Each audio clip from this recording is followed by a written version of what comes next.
Hello everyone, welcome back to the channel. I am Matt Cap, and there's another video on Raid Shadow Legends and another in our series of I Built Them So You Don't Have To. I get it, you've already been here before. I'm sure a lot of different content creators have made videos on this amazing epic champion that has been relatively recently released. His name is Akemtum, and we're going to take a look at him today, but I'm also going to be doing a little duo with him and Thylessia, and we're going to try some different ways of manipulating the alternative things you can do, the additional things you can do to see if this is going to be well worth using in Raid Shadow Legends. I mean, TLDR, he is amazing, but I want to show you what he's got today, and then tomorrow we're going to do Thylessia. I actually thought I had a video on her already. I don't, which is a good opportunity to show you what she can do. She does have a Hex ability, and that does pair very nicely with the Akemtum. They do kind of synergize pretty well. We're going to do a couple different things tomorrow that we don't do today, including a Hydra boss with the two of them, which I think will be really interesting way of kind of simulating what like a Mishinaki can do, although not quite, but at least it gives us some sort of AoE ability with opportunity to hit the head of mischief, that sort of thing. So we're going to try that tomorrow once we get reset on the Hydra keys. But today, it is all Akemtum all the time, so let's get right into it.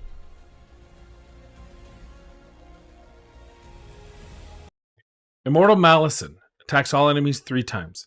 Each hit has a 60%, bookable to 75% chance of increasing the duration of any Hex debuffs on all enemies by 1 turn. If enemies are not under a Hex debuff, each hit has a 60, bookable to 75% chance of placing a Hex debuff for 2 turns. Noxious Claws attacks 1 enemy 3 times. Each hit has a 40, bookable to 50% chance of placing a 5% poison debuff for 2 turns. If the target is under a Hex debuff, also has a 40% bookable to 50% chance of applying a debuff spread effect, taking 1 random debuff from the target and placing it on all enemies. Hex Blood, passive, has a 80%, bookable to 100% chance of inflicting damage from 1 poison debuff to enemies under a Hex debuff whenever their allies receive damage from poison debuffs.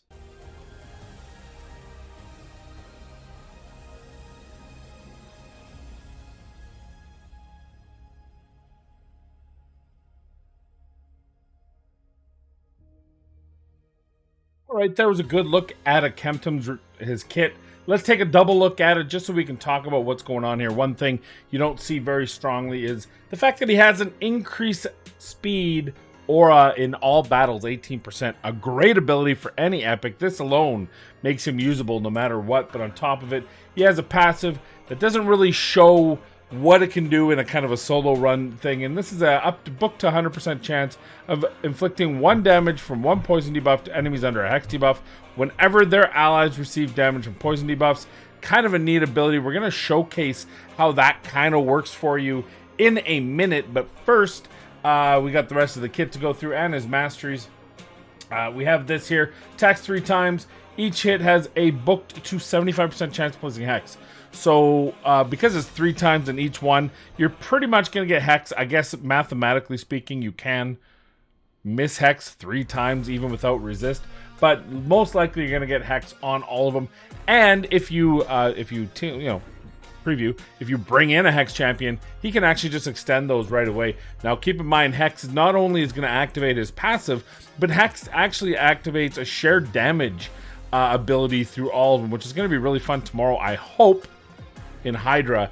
But as for today, we're going to see mainly the activation of his passive with this, and then he even brings his own poisons to the battle. He has a 50% book chance of placing a 5% poison for 2 turns. If the target's under a Hex, also has a 50% chance of debuff spread, which places taking 1 random debuff from the target. Again, this is unfortunate. It's 3 chances, and each time's a 50%. So likely you're going to get to that poison, but you could technically just spread the Hex all 3 times, or miss twice and spread the Hex once, which is unfortunate kind of happenstance with this. But it's also overall, it's a great kit. Do not feel bad by what this guy can do, because he is absolutely amazing. We'll show that in a minute. Now, as for how I have him built up, we have him in Savage. I put him at 5100 attack, 211 speed, crit rate 24, or crit cap, crit damage 241, and 248 accuracy to make sure you can land those accuracies.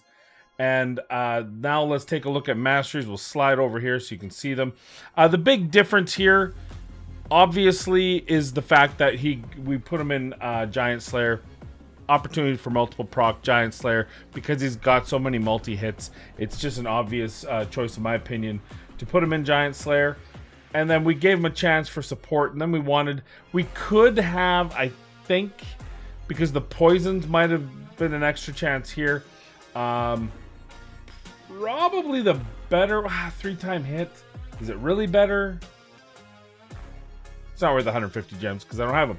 But we did put the actual extending the duration, so those poisons could be extended. Probably, if I'm thinking about it, probably Sniper would have been the better choice, or even just take out Methodical and go with both, or some sort of thing here to use Sniper. But it's really up to you as to what you think is going to do the best for you. All right, so the first thing I want to do is we want to take them into... I'm going to take them into Doom Tower with Thylessia so you can kind of see how they can synergize together, and we'll talk about it here. So up next is the Doom Tower with Akemtum. All right, here we are. Here's the Doom Tower run. Actually, I'm not quite ready yet. So you see here, we've got Akemtum using him in the lead to get that speed. We went with Duck here just because he's got that taunt, which is going to help us get through this wave. We went Thylessia, which we're trying to create some sort of synergy here. Some Godseeker and Airy for insurance, and of course the cleanup hitter in Magnar. Altogether, you're going to see here, you see we missed one. There's one problem. This is why I usually don't go into Doom Tower when doing these tests, is just because you always seem to miss what's going on. But you see there, he was able to, if you come back here, there's always the weak hits because they always do they don't just do one affinity across. But you see, first of all, you ignore defense going on here. That's phenomenal. Watch that again. Right? This is how much he's hitting, right? Each one of those is from his Savage hit. That's how much he's hitting. Every one of those little hits is getting the extra, right? And that's something that doesn't always happen. Because these are activated as a hit, it's an additional hit for, 27723, but it's all the numbers happening there. That's just from the hex, all the hexes hitting all the hexes and then echoing to all the others. It's kind of a neat show here. On round 2, you see how Thylessia now has a decreased defense. Unfortunately, we got a 3%ed on Gergo, and we got a weak hit over on Lysandra, but that's okay. We're still going to get through here. That's why we have a cleanup hitter and all the rest. Oh, hit him all you want. That's why I brought in my girl. She's just like, I'll pick you up. You can try to kill him again. It don't matter. Actually, it's kind of nice having Godseeker in here, because that way you can actually create a target for the enemy and really force who they're hitting, because she's going to be able to revive him twice. If you make her tanky enough, like this one is the one I use, I believe, in Iron Twin, so it's a little it's quite tanky. Well, actually, both are tanky. The Sand Devil one is pretty tanky too, but you see here, it's not, we're not going in 15 turns like a Seer, but an all-epic team, just get an opportunity to get through all the waves here. Now we're back at the beginning, and we get an opportunity. So again, some unlucky on this wave just because of the freeze, so she wasn't able to place all the hexes for him to hit.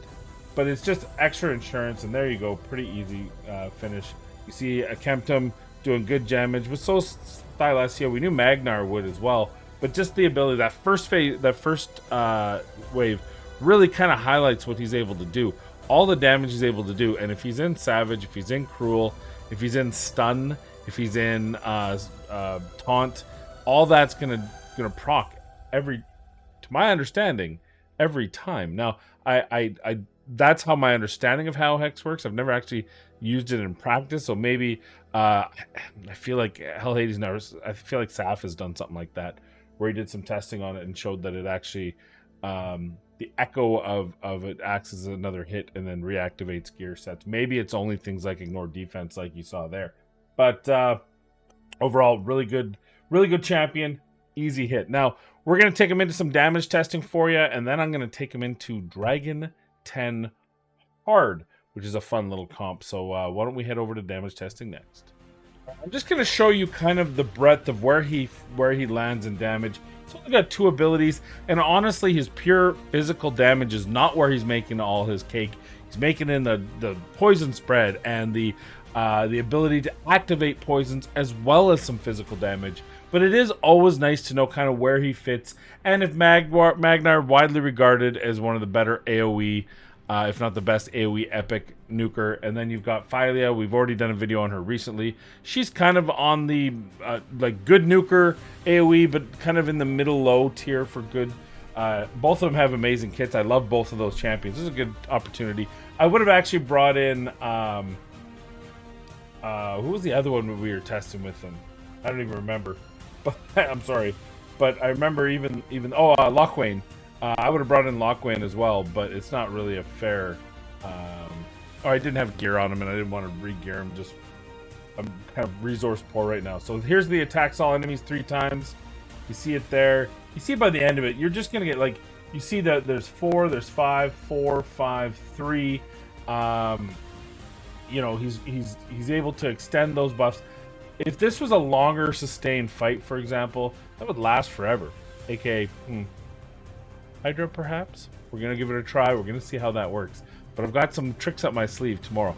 You better be here for tomorrow's video, Thylessia. All right? So we saw his damage. Now we can do Magnar's damage. And then finally we'll do... Which one's... This is our AoE. Goom. Everyone lives, so we're going to get a pretty good look at damage here. Magnar. Right? So, Thylessia and Akemtum, very similar. I'll show you their stats here. They're virtually together. They're both in Savage. She's a lot slower just because I wanted to get the actual damage stats identical or close to 245, 5118. And then of course remember Akemtum's 5166 at 241. Very similar. And then Magnar is actually I haven't changed Magnar build in forever. I could probably make him. I don't use him anymore, which is crazy to me. Other than maybe Faction Wars, I just don't use them anymore. But 93,000 health, 265 crit damage, also in Savage. So you kind of get an idea of where he is. We'll show the A1s as well, and then we'll take him into a dragon run here. We'll just run right through, so I don't have to cut. Well, maybe we'll do a cutscene just to make it. Okay, get all that. So his A1 here, we'll do it on her. The 36 maybe. 77 maybe, and 80. So you can see his A1 again. I can't express this. Doesn't tell you the story of Akemtum, or even the damage of Akemtum, because it's that this is just showing you his physical ability, but his synergy with poisons and how he can just ramp up the damage. That's really what it's about. And the best way to show that is to take him into Dragon 10 Hard. So let's do this. I have a team that I happen to have just kind of put together, you know, on a whim. And it's right here. And we're not using them in speed lead just because I didn't want to mess with the speeds. I got to fix some speeds. That's a good reminder. I realized I had 2 tails. I didn't have them in my faction guardians. So I just gained 10 speed on all my Knights Rev. And I think I just broke probably all my speed tunes. So... we're gonna have a faster. These two are gonna be faster now. That's okay. So let's run this, and I'll show you what Akemtum can do here. We'll do it. We'll run it slow, just so because I just love to see what's happening. So we're gonna get these poisons out. We're gonna get the decreased attack, decreased defense. We have Brogni here for survivability, and then we want to get that. We were pre-hexing, which means he doesn't even have to worry about it. Which means look at all the early damage he's already proccing, and it just continues on and on and on. And once he gets around to his A1, he's just gonna do even more damage here. And you just see all the damage is just, and they're adding up here. Now she's gonna get a turn, not a big deal. We'll speed it up now. So just to kind of show you, in that, like every time a poison ticks, right? It's just taking the damage and passing it along, and that's where his passive really comes into play. His physical damage, he probably does, as much damage on those ticks as he does because on the actual hits, right? So now we've got poison, so he's going to spread the poisons. He's going to get it. But every time a champion on their side takes a poison tick, especially now that we got, look at, they're just dying. They can't even take turns. She's like a unicorn. She was able to survive. She got, see, this is actually bad for us. This is why probably I shouldn't have her in here, but I wanted a good quality hexer. Probably could have used, well, no, we want her for survivability, but anyway, there we go.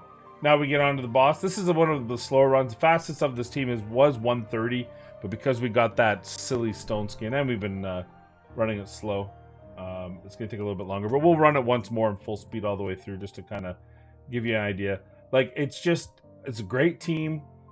Obviously it needs some legendaries. Teo's a big deal here.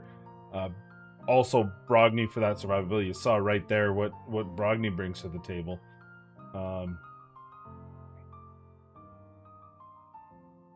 Oh, he actually died. Well, that's not a big deal. That's the first time I've seen him die, and I've tested this quite a bit, so that's he must have got an unlucky hit. So there we go.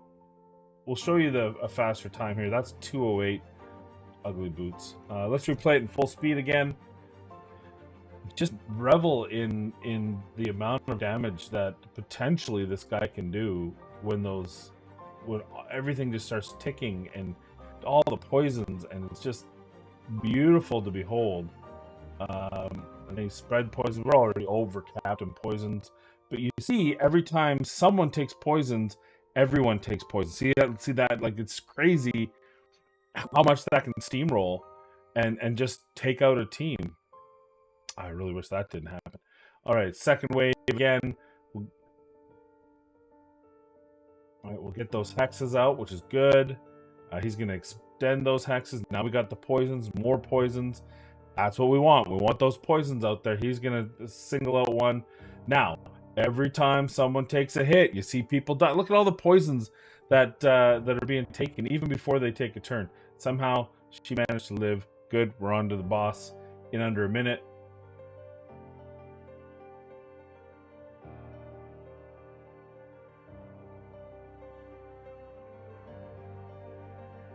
One of the things is really good to get that decreased defense because I don't have a way to strip or did I just have a way to strip the boss?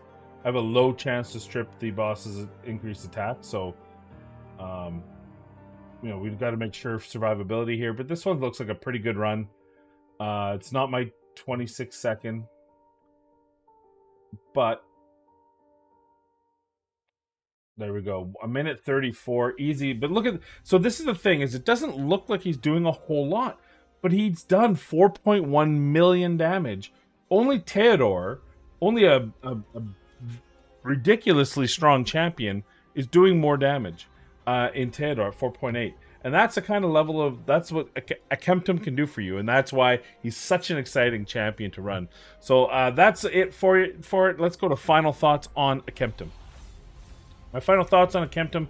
I mean, this shouldn't be any surprise. I'm not the first content creator to do a video on him. I'm not the first one to sing his praises. But I just can't get over how fun of a champion this guy is. It's exciting to watch. And anytime you have these big waves, right? Any of those hard dungeons, potentially this guy can work for you. Now, have I gotten him to work in Fire Knight? Unfortunately not. He is a little bit shaky on the survivability. Plus, the reality is Cold Heart is just easier to keep alive with a 4-hitter. But nonetheless, I think this is a guy that, as we find new tunes and find new ways to make it happen in the Fire Knight, he might be a mainstay. Because again, you get those poisons up, you get those hexes, and it just obliterates these waves, and it's so fun to watch. And you don't realize how much damage he's doing as champions are taking turns and popping off and taking the extra damage and more damage. So really fun champion, like I said, really strong, hard build, I would say. This is as hard a build as I've done for videos on Epic Champions. So yeah, what are your thoughts? Do you like Akemtum? What are you thinking? Please make sure, by the way, like, subscribe, all that stuff, but more importantly, show up tomorrow for Thylessia's, because we're going to take Thylessia and him along with a couple of golden goalposts to see what we can do in the Hydra boss. To see, I know poisons aren't a big deal in the Hydra boss, but just to see whether or not the tandem of the two of them can really make short use of things like the Head of Mischief, if that's being a big pain in the butt to you. Can we use the two of them together to just instantly and forever keep him at bay? I'll let you know, check it out tomorrow. But for today, I want to thank you, and most importantly, as always, please be kind, be safe. We'll see you in the next video.